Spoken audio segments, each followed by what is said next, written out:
So you do need a square piece of paper to make one of these fortune tellers, but I'm going to show you how to make it out of a rectangular one. I'm using A4 because I'm in the UK, but this will also work if you've got American sizes. So all I'm going to do is I'm going to fold one corner over to make sort of a diagonal across the paper, like so. So I end up with that kind of shape. And then that means I now know where the square of the paper is. So I'm just going to... And then all I need to do is fold that piece over like that. And then I'm just going to tear that piece off. Obviously, feel free to use scissors if you'd like a neater finish, but I feel like I'm doing the rough and ready DIY version here. So there we go. We've now got sort of a square. Then all I'm going to do is I'm then going to fold that over that way because I need to find the centre of the paper now for the next set of folds. Like that. So you should end up with a piece of paper like that. And then what I'm going to do from here is I'm then just going to fold the corners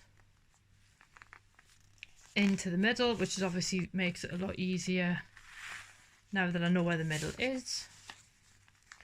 I'm going to fold that over. Obviously use the thinnest paper you can for these because it starts to get quite difficult to do folds and to manipulate the paper once the paper gets too thick. That will become apparent in a minute. And then I'm just going to lift those out of the way so I can actually see the middle. There. Like that. So you end up with the first series of folds like that. Then take your square, turn it over, and then obviously you can see how it's now divided into 4 on the other side as well.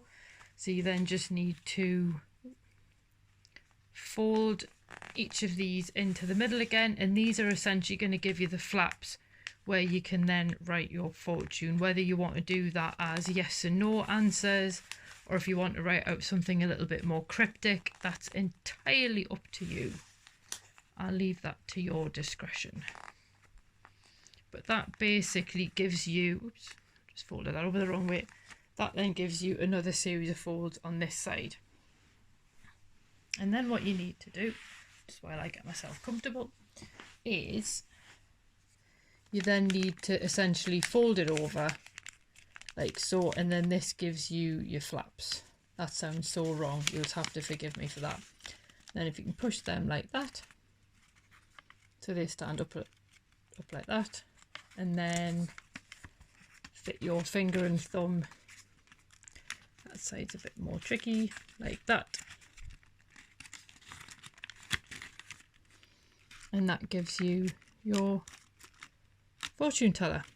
I am of course going to do one of those here's one I made earlier moments, which I've always wanted to do, and I've put colours on these outer folds because then that gives you something to actually know which one you're choosing. So if I fold that in half as I did with the other one, and then pop finger and thumb into all of these the correct way around. This is really difficult to film, by the way. So sorry that it's not exactly like Ridley Scott. Yeah, so I would then pick, for example, red. So I would go R, E, D. And then I would have a look at the numbers on the inside. And then I would pick 3 because I'm lazy. And then I would go 1, 2, 3. And then I might go, ooh, 7. So say I asked the question, will you watch this video all the way through? And then I would open it up, lift the flap, maybe. So we will see if I was right. But that is basically how to make one of these. Obviously I've just numbered each of the inner flaps, written a load of things on. So I've written like maybe, don't count on it, yes, no, things like that. And then colour the outside. You can write whatever you want on these, really, it's entirely up to you. But if you do make one, please do let me know how it goes and whether you enjoyed it. And let me know how your fortune teller went.